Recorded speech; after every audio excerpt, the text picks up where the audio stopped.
Crested Butte is home. My guest is Tim Kugler, and he is my first guest from Gunnison, and I was really glad to finally get somebody from Gunnison onto the podcast, and I hope to have quite a few more since, of course, Gunnison and Crested Butte were so intertwined, and it's a great relationship between those two towns.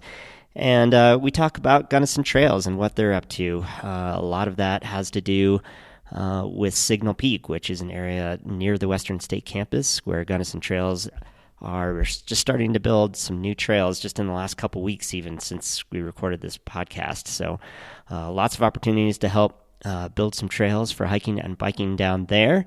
So check that out, and I hope you enjoy the show. And as always, please subscribe, whether you're on Apple or on Android, and leave me a review. Let's get to the show.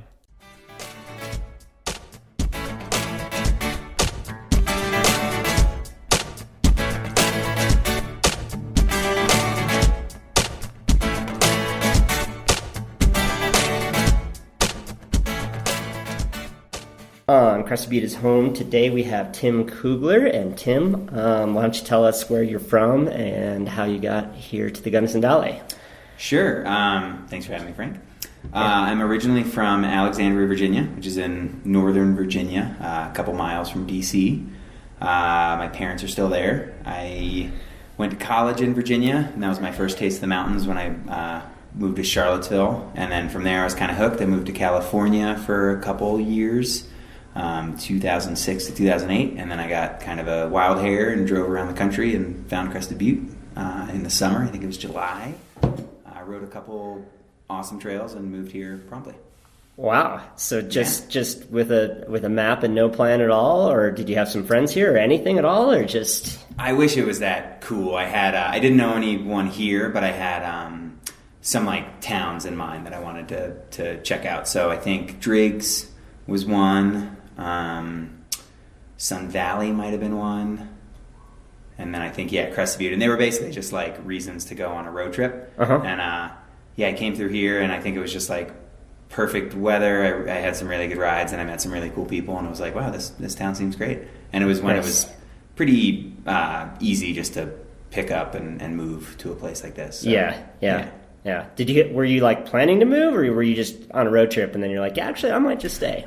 No, I went back to California where all my stuff was. I actually applied for a job here, which was pretty responsible of me, I thought. For the time, I remember thinking like, wow, that's a big deal. But I applied at Big Al's as a mechanic, and I moved to town. That was my first job. I was working for Allie and Shabo when he was still there. At the current location, or when they were when they were on Bellevue, I think. So like the closet space, it was like 200 square feet. It was great. Nice. That was my like introduction to Crested Butte. Those were some of the first people I met.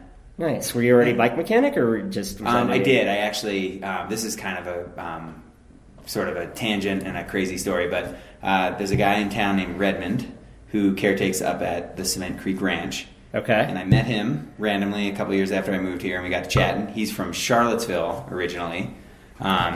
We realized we worked at the same bike shop, and then we realized when he left that bike shop to move to Crested Butte, I was the mechanic that came in and took his place. And it just so happened that, kind of small world style. So Red is still in town here, but that's where I learned to wrench, was back in Charlottesville, Virginia, at Performance Bike Shop of all places. Nice. Nice. I had a high school buddy who worked at Performance. Actually. We had a kind of a crazy crew of people that worked there, like some ultra endurance, kind of like crazy kooks that rode tons of mileage like late at night. It was just like the bike scene that you kind of come to appreciate, and one that you find out here. But it was like my introduction to, wow, this is like mountain biking isn't just sort of lycra and sweating all day long, but it's like big adventures and getting lost and that kind of Yeah.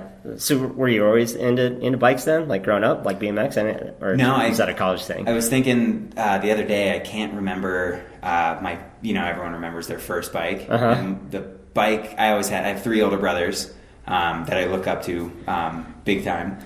But I think I always just had their hand-me-downs. But my first bike that I remember was what I got in college when my brother John was going to that same university, but he was in med school, so he was a number of years older than me. But I basically got to college my freshman year, and he was like, you should get into mountain biking.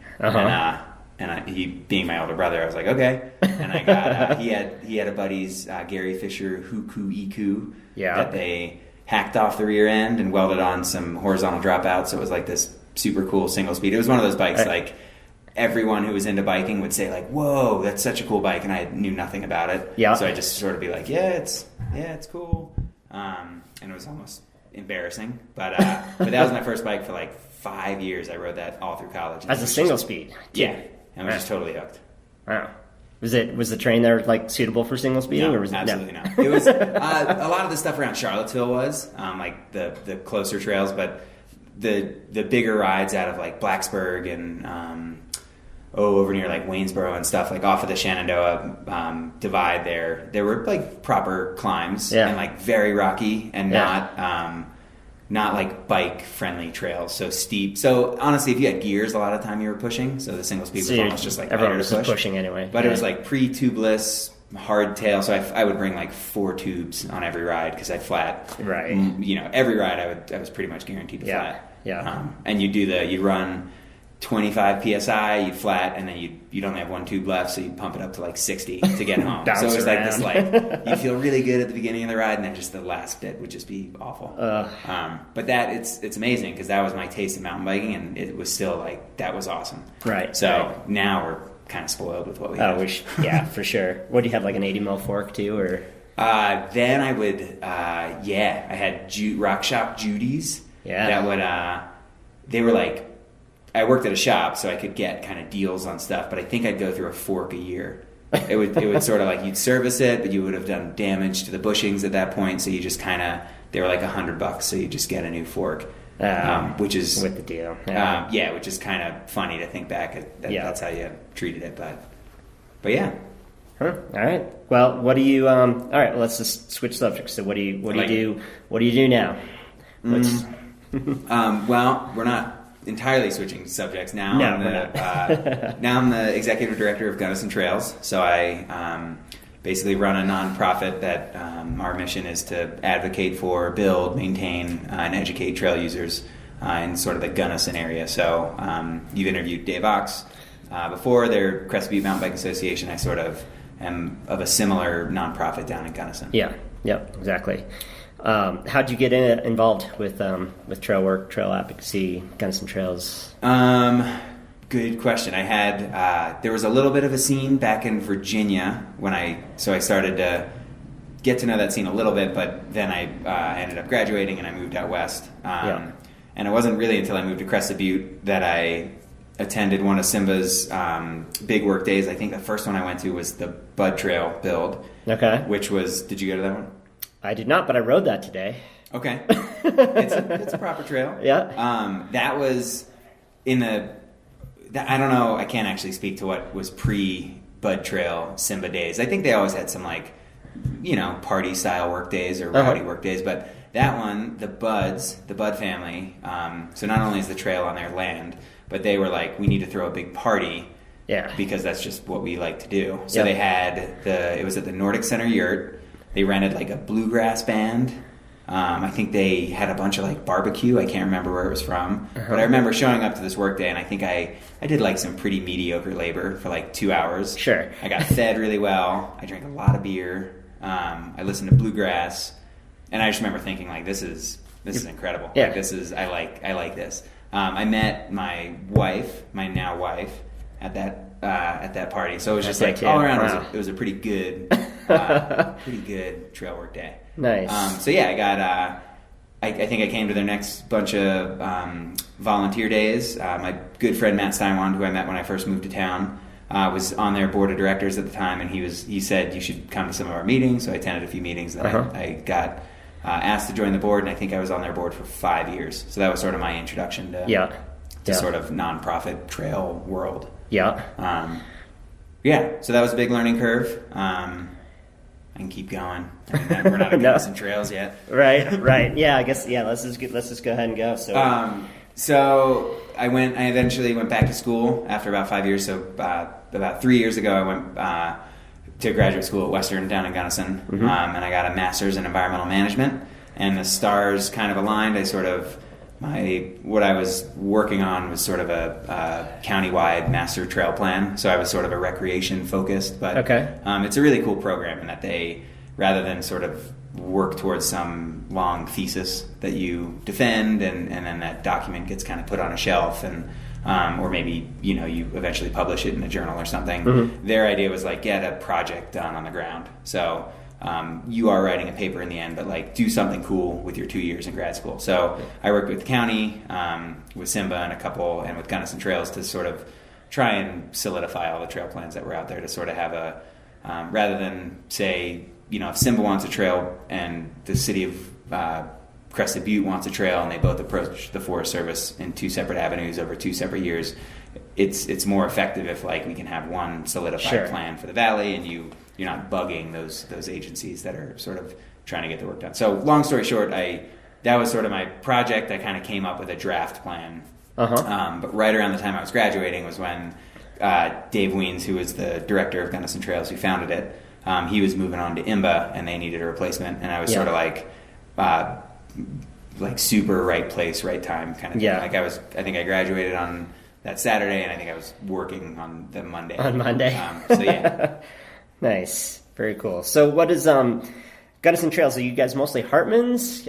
Or where do you kind of, what's your range, do you think? How far do you go in every direction? We're kind of still figuring that out. We've started to branch out pretty far. So Gunny Trails was founded in 2006 and it's always had sort of 3 planned trail systems in mind that they'd like to expand beyond Hartman. So one is Signal Peak. Sure. One is that sort of McIntosh, sort of northwest of Gunnison, the McIntosh Mountain, Antelope Creek area. And then the other one is the Crested Butte to Gunnison Trail. So those are sort of like the 3 dream big projects, if you will. And then Hartman's was always sort of the work that we did for most of those early years was volunteer days at Hartman's, new trail designs at Hartman's, maintaining the trails at Hartman's. And I wish I could speak to what the trails were like in 06, but I know from between 06 and 2018 they've come a long way in terms of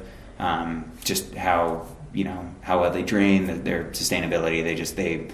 We don't have to do a lot to Hartman's now these days. It just kind of withstands the use and the weather. It's like a sustainable trail system at this point. It's really good soil down there. It's more gravelly than we have up here. I feel like it takes tires. And it's almost all motorized, so it that also speaks to the level of like abuse it can get. But it's sort of, there's some clay and then a lot of decomposed granite, so it just sets up really well. And we'll get rain events that can do some damage, but again, it's minimal, and it's usually to certain trails that we can go in and work on. But for the longest time, it was a lot of Hartman's. But we've been working on a trail proposal in Signal Peak since pretty much 06. So now we're finally getting some movement on Signal Peak, which is really exciting. And then with our trail crew that we started 3 years ago, year number 1, we worked exclusively at Hartman's. Last year we started to kind of dabble. We worked a lot of days up sort of in Cement Creek area. We did a little bit of work on the Colorado Trail to the south of Gunny. In the Coachtopa Hills, like that? Bingo. And then this year we worked at Hartman's for maybe a week at the early season. But between the BLM's crew and then the work we've done in the past few years, it's sort of like Hartman's is pretty dialed. So we've been able to, this year we've done almost a week on that stretch of the Colorado Trail, section 17.2 from Lujan Creek to Razor Creek. It's kind of a heinous, I wouldn't necessarily recommend it. I think it's fun up there. It's super cool. If you're looking for that sort of primitive, very fall line stack turn experience on a bike, but you're not going to see a lot of folks. And it is really cool country. I mean, and it's neat. At least in Gunnison, when you want to get into the mountains, you don't necessarily have to drive north to Crested Butte. You can go south. You can go east, and still get into some pretty cool terrain. So our trail crew has been great in that we've been able to sort of extend our reach a little bit into where we can maintain. Like, we're not going to have a volunteer trail work day in the Coachtope because it takes an hour and a half to get there. It usually involves a hike in, so it's more of like you're signing up for an 8 to 10 hour day, which you're not going to ask volunteers to do. But with a fully paid trail crew where they work 40 hours a week, it's super cool. You can go ride something and be like, wow, that needs some work. I can send the crew there next week. So that's super rewarding. Are they going into like the Needle Creek area down a little lower than that too? We're working. I'd like to. We're working with Leave No Trace and the San Isabel National Forest. In a few weeks, we're going to be working along the Crest Trail to maintain just like Upper South Fusus. Okay. Because they need a little help with that. They're doing this. Leave No Trace puts on these hotspot weeks. Okay. Which basically they highlight areas of like that get hit heavy with recreation. So Monarch Crest Trail. Sure. Depends who you ask. You ask an avid mountain biker and they're like, that's the coolest trail in the world. Yeah. You ask someone that's lived in Salida for 35 years and used to go up there and ride their horse, they're like, it's a disaster up there. Sure. So it's differing opinions, but either way they highlight those kind of areas that just get heavy recreation, heavy impacts, and they do like a big educational campaign for the week, and we're going to come in and help them do their sort of trail maintenance aspect of it. Nice. But no, we haven't gone to Needle Creek, so we've worked heavy on that Colorado Trail section, which is off of 114. And then we worked on Agate for 4 days.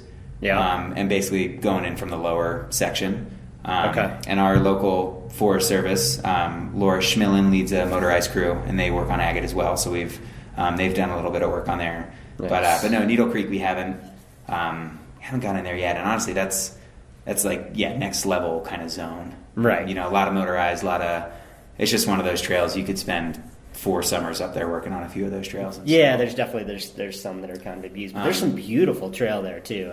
It's surprisingly well built and nice. And I've only explored up there a little bit, but the more I rode, my brother and I just camped out on Marshall Pass and did a couple cool rides. Yeah. But it's incredible how much trail comes off the divide there. Yeah. Yeah, exactly. And no one's out there, so it's a good place to go when it's busy like it is now.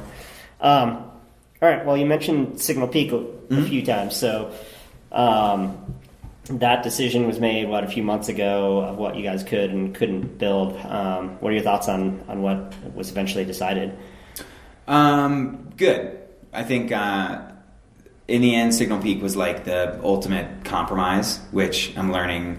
That's kind of the part and parcel with a lot of what you do as an adult, but also like in the trail line of work, like that's you're not always going to get what you want. So we're excited about the plan that came out. There were certain things that I wish were tweaked a little bit, but in the end, we're happy with the end result. Yeah. We're actually still in the last, I think tomorrow is the last day of the appeal period. So it's not. I thought it was final. Okay. It's like yes and no. So basically, what they do is the BLM comes out with their signed decision, or rather their basically their decision, what they'd like to see, before they can kind of sign that record of decision where it becomes permanent. Yeah. There's a mandatory 30-day appeal period where anyone who's previously commented during the environmental assessment or during the NEPA process. Okay. Has a chance to say, whoa, I don't like it. And they have to have, you can't just say I don't like it. You have to have a reason that, a final decision was made and you said, whoa, you didn't mention this in the initial process, but now you've made this decision that says, X, but before it was Y, so we're going to appeal. So even if you don't like the final decision, that's not grounds for an appeal. Mm-hmm. But either way, they have a mandatory 30. It's more like you'd have to have a study or something, or there's something new would come to light, or the agency that was making the decision kind of did something that they shouldn't have. So a really good example of this, and I recommend you read this article. I just saw on Mountain Flyer today. They have a really cool article about a wilderness study area in the Bitterroots. Yeah. That one. Did you see that? Yeah. Okay. Yeah, for sure. So that's a great example of Forest Service gave 4 options. In Signal Peak, they gave 3 options. Mm-hmm. But they said you can, option 1, 2, 3, 4. They picked 1 as this is the one we're going to do. And then between the time they signed that decision and when they started implementing stuff on the ground, they closed another 100-something miles of trail. And people basically said, hey, wait a minute, that wasn't in the initial. That wasn't actually. Yeah. So that's an instance where it's you can, if you're paying attention and you see that, and ideally, we work really closely. What's magical about this valley is Simba has an amazing relationship with the Forest Service. Gunnison Trails has always worked super well with the BLM. Like, those are the kind of moves that we just were involved. We're enough involved as a community that we wouldn't. I don't think we'd have that kind of backdoor dealing. Right. But it happens in places, much like that article highlights. So that would be a reason for appeal. But no, this with Signal Peak, it involved most every party from the beginning, and sort of the shouting matches were had early in the debate versus like right at the end. Gotcha. Yeah.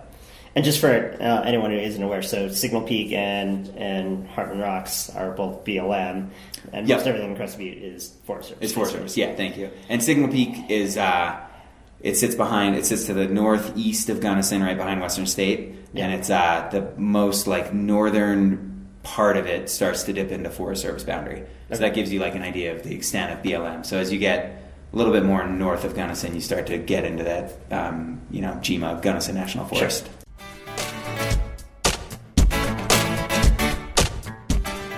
On this week's Real Estate Minute, I thought I would talk a little bit about the Gunnison market since my guest is from Gunnison. And of course, the Gunnison market is a bit more affordable than Crested Butte. And I think we're going to continue to see some folks looking in Gunnison who are originally looking in Crested Butte but just can't quite find what they want due to the affordability here in Crested Butte. But as far as the market is going, year to date, and the date is August 22nd, this year 147 sales and almost $50 million worth of transactions. And last year there were 174 sales, so quite a bit more sales, but $45 million in transactions. So what that tells you is that there's a limited inventory and people are having a harder time finding what they're looking for in Gunnison. And that's driving the price up because there are fewer sales, but the overall dollar volume is actually higher. So that is the Real Estate Minute. My name is Frank Consella. My website is crestedbutterealestateagent.com, and you can find my contact info there, and I'd love to chat. Let's get back to the show.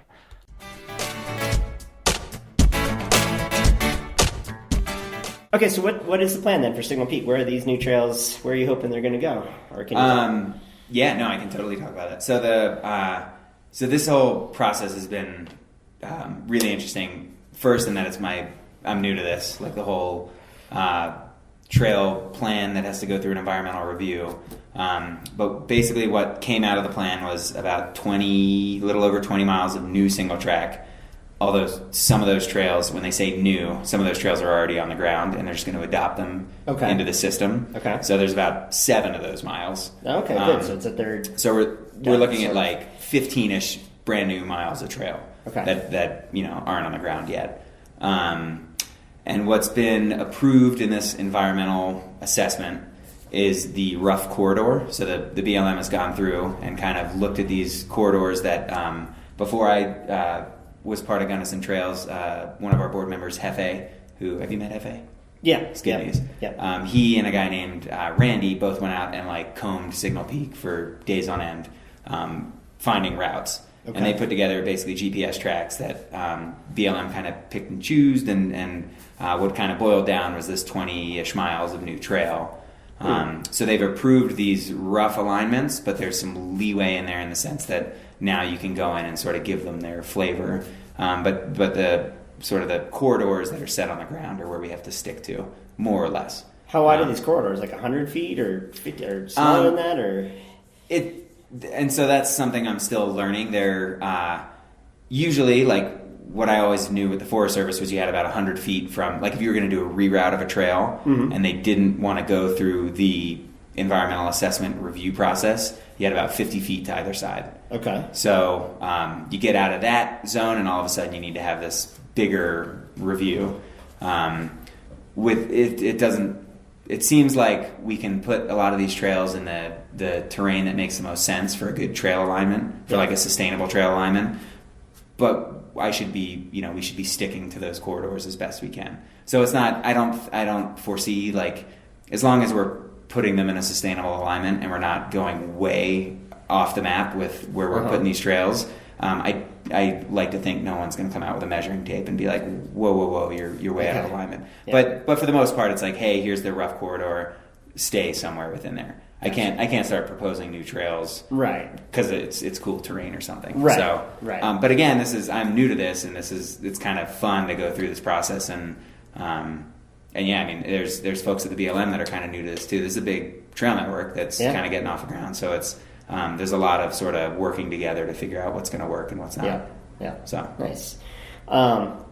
So you also mentioned other areas that you'd like to get to. So McIntosh, is there anything going on with that, or is that no, and it's sticky down in Gunnison. There's so we have a listed species, the Gunnison sage grouse. Sure. So that makes sort of anything you do from a recreation standpoint somewhat difficult.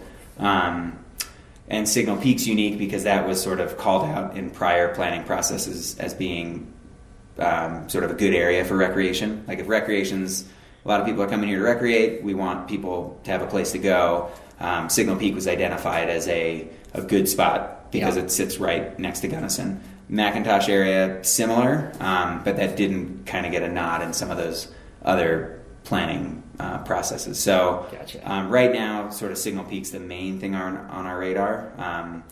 Gunnison to Crested Butte's one of those, that's always exciting to think about, but I've also learned that you don't want to put too much on my plate or the BLM's plate or the Forest Service plate. Yeah, so, for sure.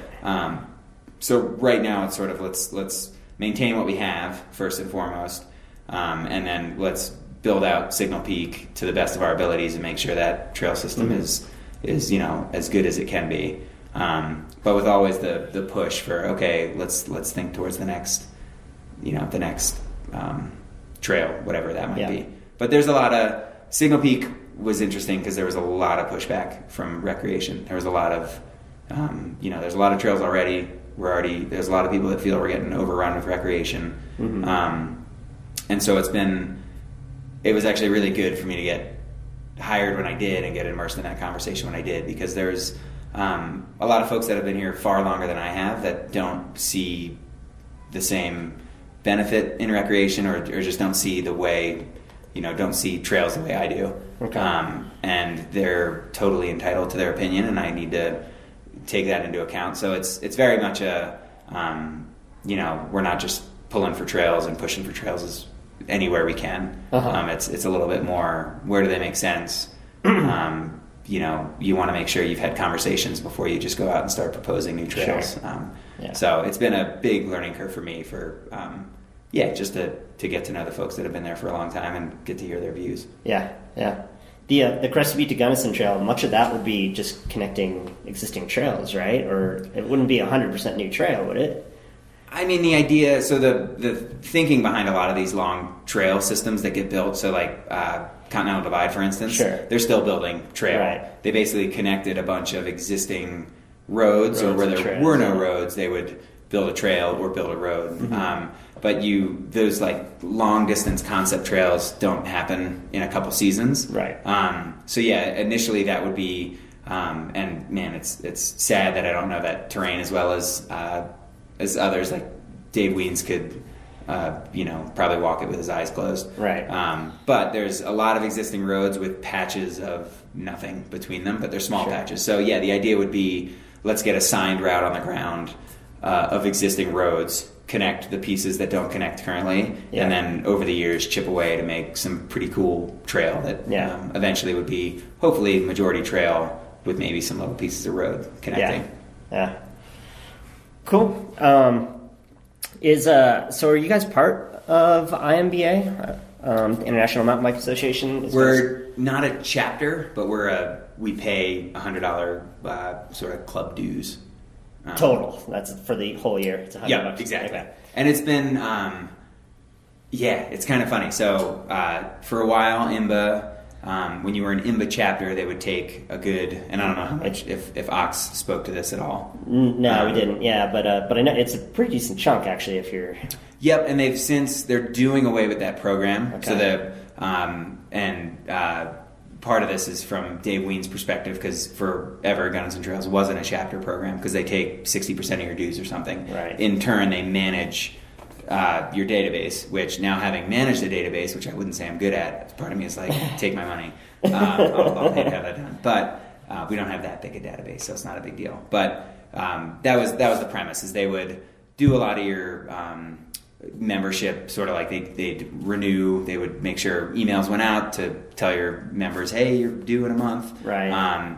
They would take care of the sort of bookkeeping end of things. They would also take 60% of the proceeds. So Gotcha. I think for larger clubs that have their own chapters and have a lot of members, made total sense. Okay. For like the smaller clubs here in the valley that you're managing 150 or 200 people, it's just it sort of made your whole membership thing not all that important because most of your dues were going away. That all being said, I think I think IMBA's great. They do advocacy on a level that clubs like Gunnison Trails can't. And I think that's really important to have like a more and more we're finding it's better to have a more solidified voice from like the mountain biking community than these disparate chapters that are, some might be super organized, some might be super disorganized. IMBA at least is sort of one consolidated voice, and they might not always represent all mountain bikers to the way they everyone wants, but at least they can kind of do some of that like heavy lifting lobbying in DC that I'm certainly not going to be doing anytime soon. Well, I guess the reason I was asking that is that for a lot of mountain bikers, IMBA is a little bit, they're upset with IMBA right now. And so, if you go to their Facebook page, there are as many negative comments as positive ones. Totally. So I don't know. Which is like social media to a T right there. Totally right. But I mean, what are your thoughts on the way that IMBA has handled the Sustainable Trails Coalition and their efforts? You're asking like tough questions. Oh yeah. So it's tricky because we live in a place that's surrounded by historic wilderness areas, and we have never lost any trail to wilderness. A little bit. The old timers will tell you that they used to rode Daisy Pass. But that was the old timers. They rode everything, man. That was like 90. That was early 90s. But anyway, and we almost lost some to the hidden gems. And that was super contentious locally. But we've never had, an agency come in and say, hey, now this is wilderness, no more bikes. Or wilderness study area, like the poor guys in Montana and Idaho are just getting. And there's like, if you look in like San Juan's, there's massive wilderness study areas down there. So I certainly feel like it's hard for me to relate to that because I've never experienced that personally. But at the same time, I know I love mountain biking. I've seen the best and the worst sides of mountain biking, and I totally relate to people that want a place to go where they don't see mountain bikes. And so I don't agree with the argument that mountain bikers destroy trails or they cause erosion or that they're gonna, it's more just they're fast. They can be loud. They can be loud teenagers. They can just be. They can bring, actually. They're really quiet now that we all have. It's true. These future bikes are kind of cool. But they can just bring a certain use to areas that I think it's totally appropriate in a lot of spots. But I get the wilderness concept, and I don't like the idea, especially right now in the current administration, of like even coming close to messing with the wilderness bill. Because that scares me, especially with the people that are bringing it forth in Congress. Like, there's enough red flags going off that that's kind of that's where I sit. But again, I haven't. My view might be totally different if I lived in Bozeman. Totally. All right. Well, let's get less contentious. Let's so the growler. Let's talk. What's your views on that? Maybe after we hit pause. Okay.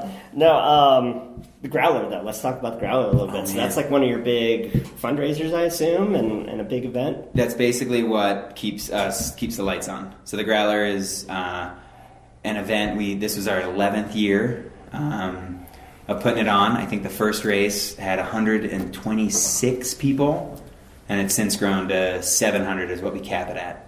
And now it's a 2-day. There's a half growler on Saturday and a full growler on Sunday. It initially started as just a full growler one day. And that's how many miles each there? Yep. So it's basically a 32-mile course out at Hartman's.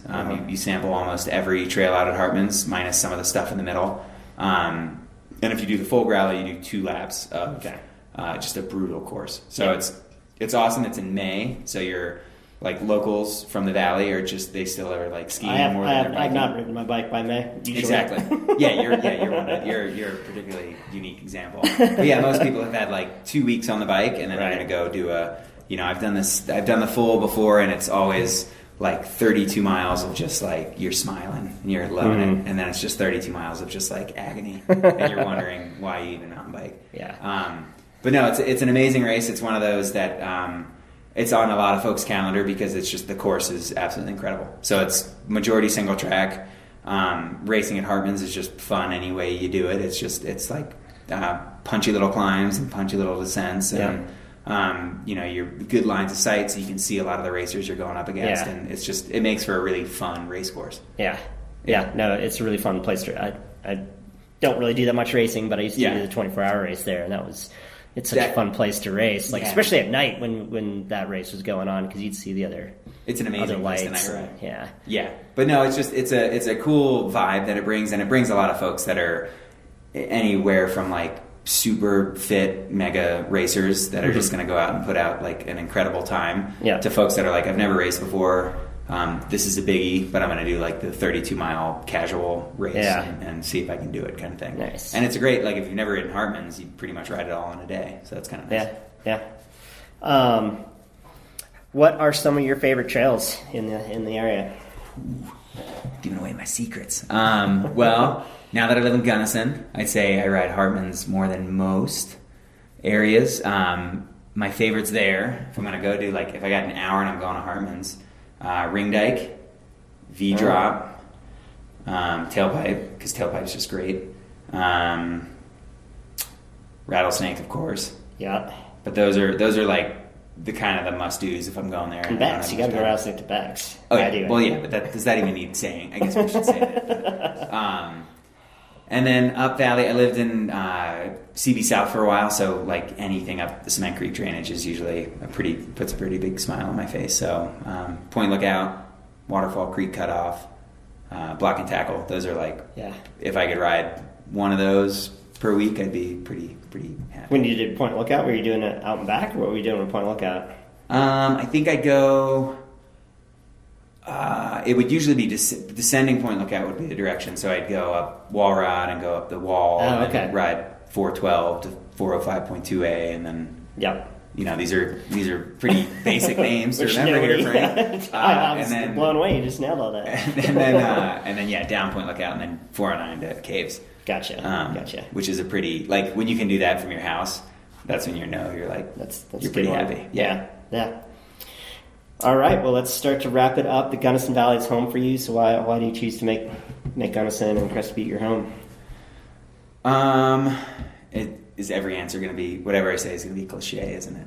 Maybe, but that's okay. Well, I met,